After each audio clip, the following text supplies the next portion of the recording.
पारी उतर के आइल बा।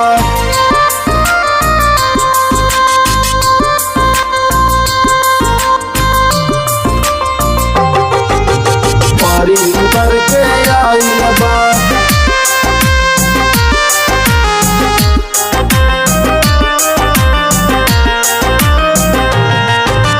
चांद के जैसन चेहरा बतोहर अखिया में हमारे समाइल बा। लागेला सचहू धरती पे कवनो परी उतर के आइल बा। चांद के जैसन चेहरा बतोहर अखिया में हमारे समाइल बा। लागेला सचहू धरती पे कवनो परी उतर के आइल। तोहके रब जी बनवले बाड़े फुर्सत में। तोहके रब जी बनवले बाड़े फुर्सत में। कवनो कमी न बाटे तोहरा सूरत में जान। कमी न बाटे तोहरा सूरत में।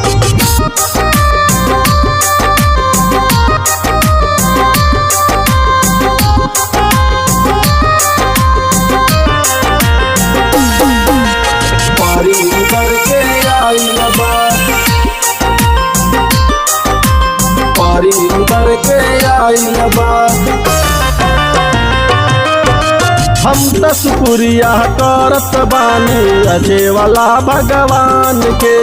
ना जाने उ बनवले बारे कौन माटी सान के। कौन माटी सान के। हम तो शुक्रिया करत बानी रचे वाला भगवान के। ना जाने उ बनवले बारे कौन माटी सान। तो में जान का बदलले सुबह मुहूर्त में। तो में जान का बदलले सुबह मुहूर्त में। कवनो कमी न बाटे तोहरा सूरत में जान। कमी न बाटे तोहरा सूरत में।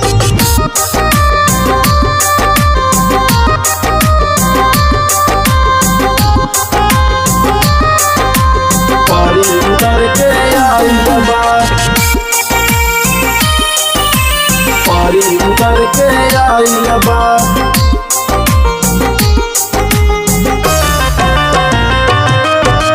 चार चांद लगावत बाटे अखिया के कजरवा हो। दिल में तोहके छुपा के राखब लागी नाही नजरवा हो।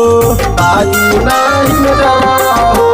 चार चांद लगावत बाटे अखिया के कजरवा हो।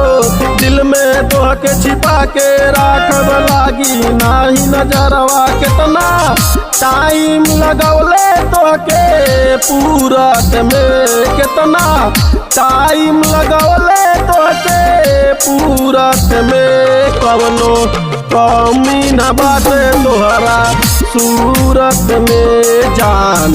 कमी न बाटे तोहरा सूरत में।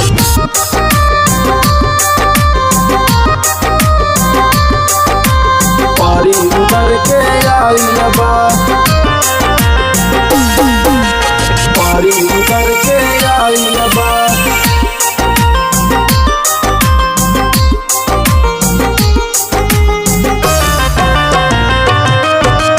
कितनो देखी सूरतिया तोहर मन तनिको ना भरेला। प्यार के हमरा नजर न लागे सोच के मुँह के से डरेला। सोच के मुँह के से डरेला। कितनो देखी सूरतिया तोहर मन तनिको ना भरेला।